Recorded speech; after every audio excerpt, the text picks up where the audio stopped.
Hi hello welcome to post 360. నేను మీ మురళీ రాపల్లి. అబ్బా, ఏం ప్రగల్భాలు పలికారు, ఎంత షో ఆఫ్ చేశారు. రేషన్ కార్డు తరహాలో చిన్న స్మార్ట్ కార్డులు ఒకటి ఇచ్చారు మన నాదెండ్ల మనోహర్ గారు. ఏందో ఏదో చేశారు.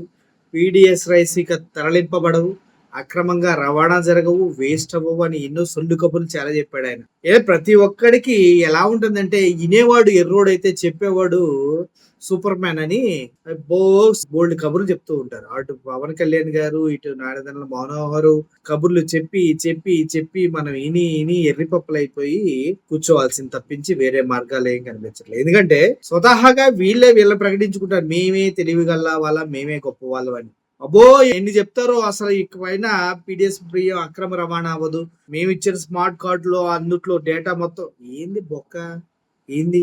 ఏదో మొదటి రోజే రేషన్ డీలర్ల దందా. ఏం జరిగింది? బిఆర్ అంబేద్కర్ కోనసీమ జిల్లా అమలాపురం రూరల్ మండలంలో బండారులంకలో అక్రమంగా తరలిస్తున్న పీడిఎస్ బియ్యాన్ని పట్టుకున్న పోలీసులు. సిగ్గుందా? కొద్దిగా సిగ్గుందా సార్? చెప్పేదానికి చేసేదానికి ఏమైనా సంబంధం ఉందా? ఎవడు తరలిస్తున్నాడు మీ గవర్నమెంట్ లో పీడిఎస్ బియ్యం? చెప్పండి, ఏ అధికారులు తరలిస్తున్నారు? మీ వాళ్ళేక తరలిచ్చేది. ఆ మాత్రం సిగ్గు లేదా మీకు? వేరే వాడిపైన ఈజీగా తోసేస్తారు. మీ బతుకులేంది?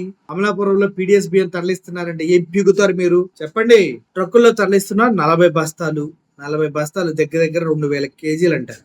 పీడిఎస్ బియ్యం 18 నలుగురిని అదుపులోకి తీసుకున్న పోలీసులు. ఎన్ని విధి విధానాలు చేసినా, ఎన్ని చేసినా, రాజకీయంగా మీరు ఎన్ని అడ్డంకులు పెట్టినా కూడా మీ వాళ్ళే, మీ సొంత వాళ్ళే అక్రమంగా రేషన్ బియ్యాన్ని తరలిస్తూ ఉన్నారు. అందుట్లో ఎటువంటి సందేహం లేదు.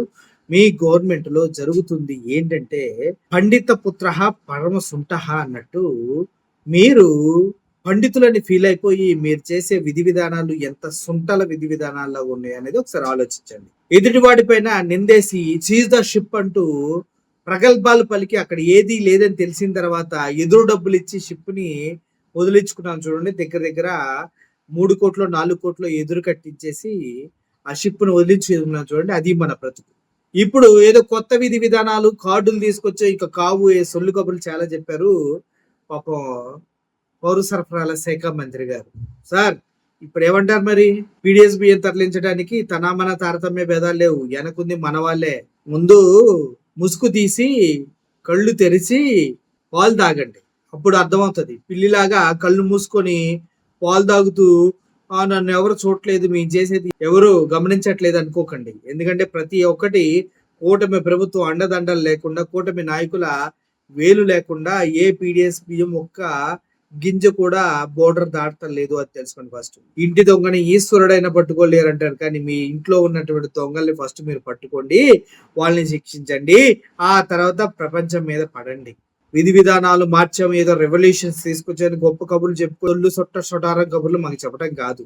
ఇలా తరలిపోతున్న పీడిఎస్ బియ్యాన్ని అట్లీస్ట్ అరికట్టడానికి ట్రై చేయండి. చూస్తారా? ఒకసారి వీడియో చూడండి.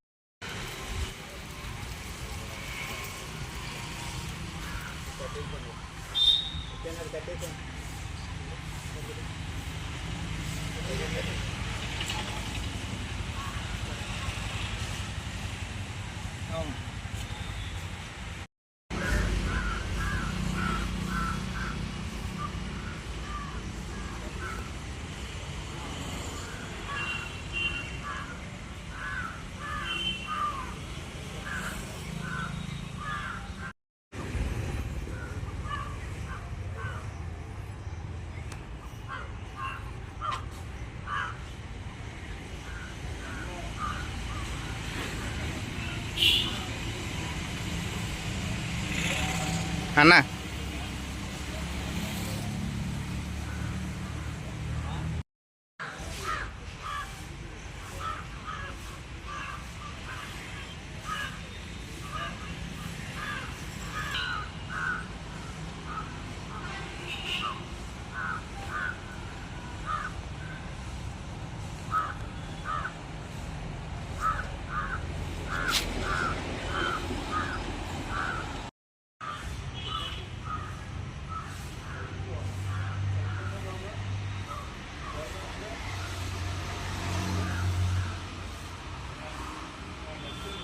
చూసారు కదా, 2000 కేజీలు పీడిఎస్ బియ్యం మనోహర్ గారు స్మార్ట్ కార్డులు పెట్టావు.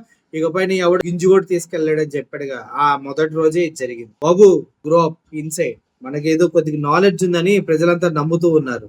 పవన్ కళ్యాణ్ లాగా మిమ్మల్ని ఎవడో లెక్క కొద్దిగా చదువుకున్నారు, కొద్దిగా జ్ఞానవంతులనే అనుకుంటున్నారు. ఈ సోది కబుర్లు చెప్పే ముందు ఫస్ట్ స్వప్రక్షాళన చేయండి. పార్టీలో ఉన్న వాళ్ళని అక్రమంగా తరలించే వాళ్ళని గుర్తించి వారిపైన కేసులు పెట్టండి, లేదంటే కట్టడి చేయండి. అంతేగాని బయటకు వచ్చి ప్రగల్భాలు పలికి సోది కబుర్లు మాత్రం చెప్పకండి. ఓకే, నమ్మడానికి ఇక్కడ ఎవడు రెడీగా లేడు. పట్టుకున్న వాస్తవాన్ని ప్రజలకు తెలియజేయడానికి ప్రత్యేకంగా మేమంటూ కొంతమంది ఉన్నాం, అది తెలుసుకోండి. Thank you for watching this video. Murali signing off. Thank you so much.